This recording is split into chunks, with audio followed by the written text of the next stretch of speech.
What's up, Internet? This is Rambling Josh, and you're watching another episode of Let's Play Final Fantasy X. Today we fight Dark Anima. And to fight Dark Anima, we have to go to Mount Gegizet for some reason. I don't know why they didn't stick Anima like somewhere in Baj Temple or something. But it is what it is.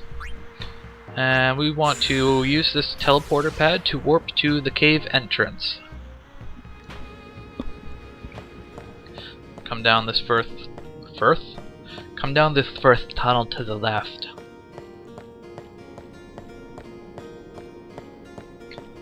And unfortunately, I think I can actually run into battles in the water here, since my no encounters shield is on Kamari. And technically, Kamari's not in my party right now. But I can deal.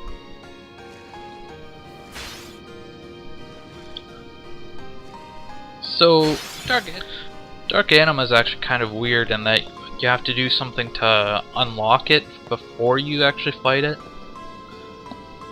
You have to come down here and you have to do this thing again, which is kind of annoying. Actually, it's even more annoying than the first time, because now if you screw it up, you have to fight a battle. Oh, but I got it on the first shot. Well, that works for me.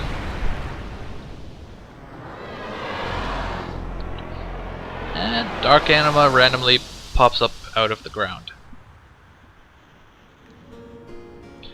So, now we gotta return to the entrance of Mount Gegizet, even though it doesn't really make it particularly clear where Anima actually is, but I will meet you there in just a moment. Okay, so we made it back here, and the giant chains stretching across the chain. Chains stretching across the chain? Chains stretching across the screen is the biggest tip-off to the fact that Anima is actually here. And that's actually really creepy. Now, Anima is an odd fight. She has 8 million health, and the key to this fight really is, one, having enough luck to actually hit Anima, because despite being a completely immobile thing, Anima is pretty darn good at dodging. And the other thing is, you basically have to have two people with the ribbon ability. There's basically no two ways about it. If you only have one person, then you have to get really lucky. So, that's one thing Anima will do. Anima will use pain, which isn't too worrisome.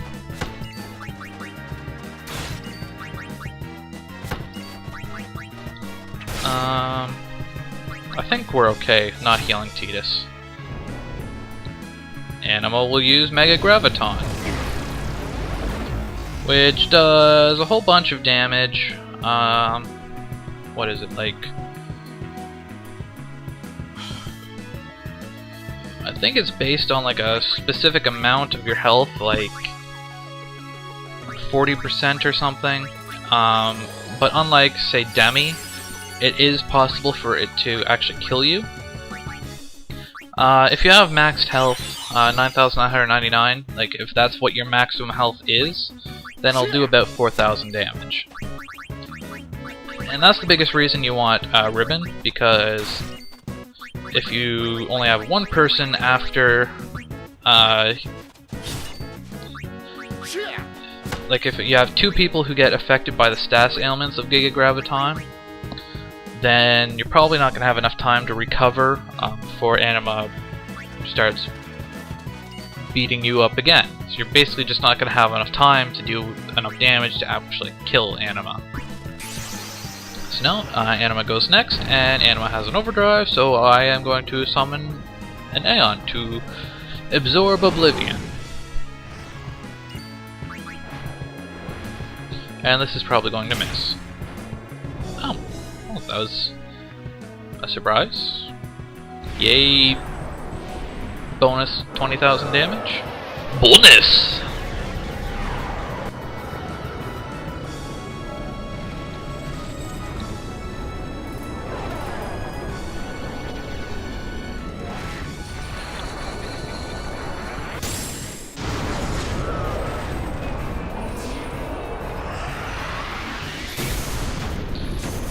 Why does it do the long animation when I have short animations on? Oh well. You know, looking at the animation for Oblivion, it really does make sense why they made it hit so many times.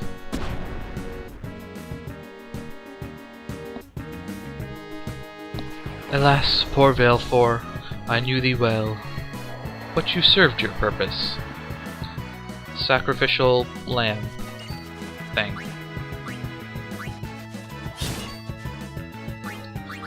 I'm not gonna. I was thinking about putting auto life on Waka since he's guaranteed to die in one turn because he got afflicted with Doom by Giga Graviton. Giga? No, it's Mega Graviton, isn't it? Giga Graviton is what Sin does. But there's a big delay on using auto life, at least compared to auto Phoenix, so I'll just go with the faster one. My health is kind of low across the board, so I'm just gonna heal it up.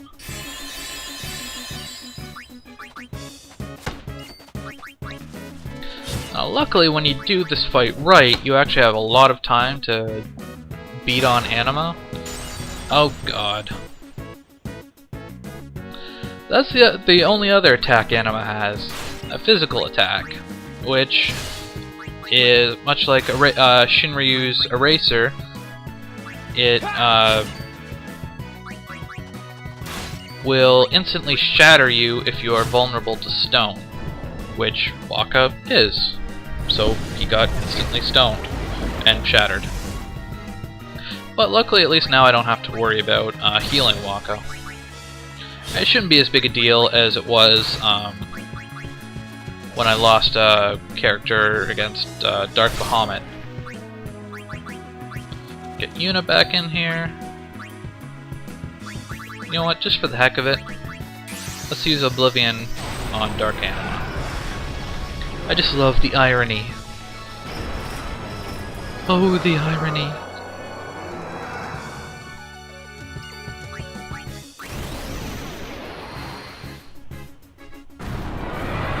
Although I'm pretty sure Dark Anima doesn't take a whole lot of damage from overdrives.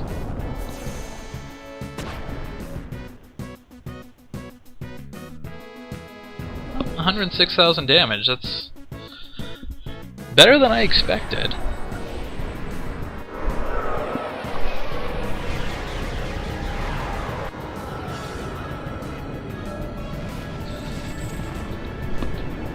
Oblivion!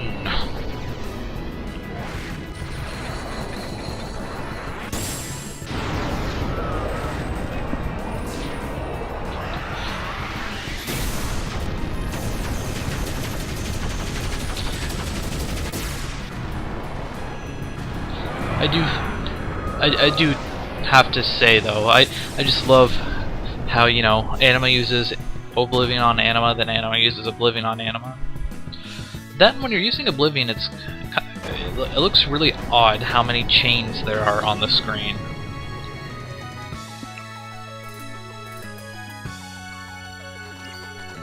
Okay, so Riku goes. I'll switch Yuna out for Tidus.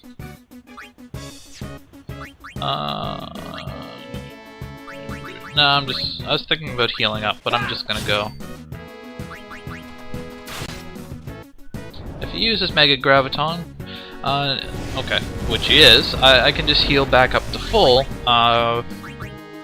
using Curaga, whereas if I had healed up, I would have just been brought back down to the health that I was at to begin with.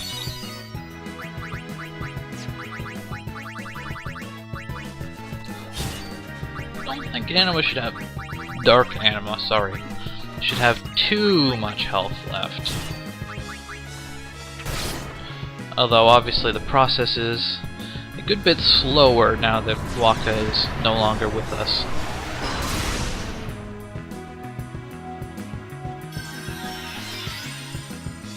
And Riku's fine. Just get some damage in.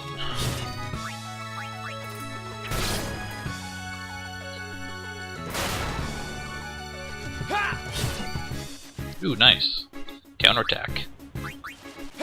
And because Tidus has Ribbon, he was not shattered. Of course, the first time Anima attacked, it just had to be against the one person who didn't have Ribbon. And another Oblivion coming up, so summon another Aeon. It doesn't really matter which one.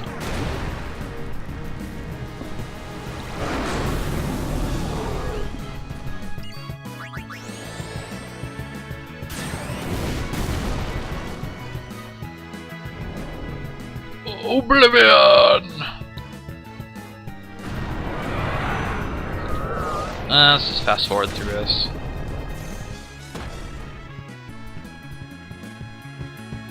Oh, that went fast that time.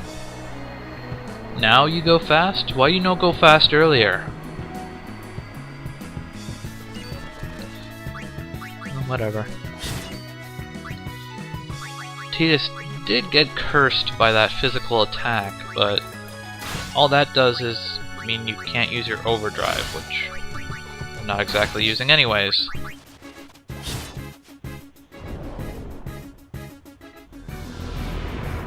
Oh, the pain! The pain! 8 million is a lot of health. Surely there can't be much longer.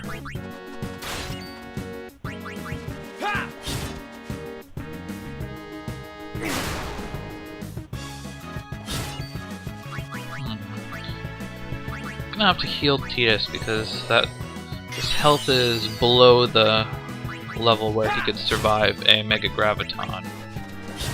I suppose it wouldn't be the end of the world if he died. He would just get auto-phoenixed back to life. But, you know, well, it's always better to play it safe.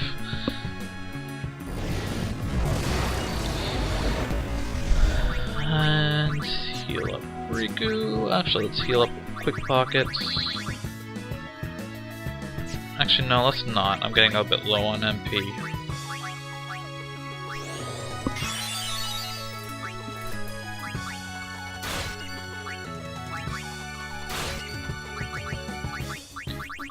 More damage. And back to Yuna.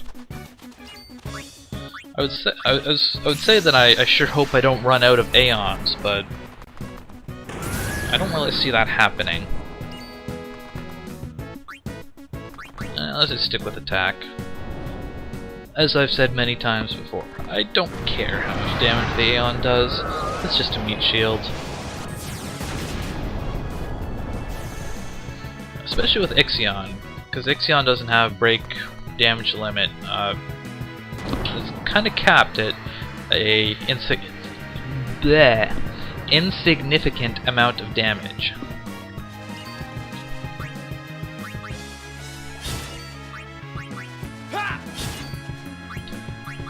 Die soon, Plix. Okay, thanks.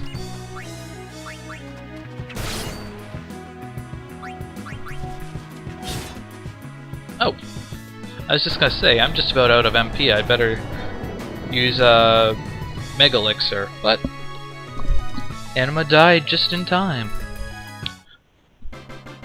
Just in time to save me 2 Mega Potions, because that's so important. And thus ends the second last Dark Aeon's life. So, that's 1, 2, 3, 4, 5, 6, 7 down, 1 to go. Unless you count the Mage's Sisters as 3 separate Aeons, in which case it's 7 down, 3 to go. Which is still pretty good. So, anyways, I will see you next time on Let's Play Final Fantasy X. Catch you later.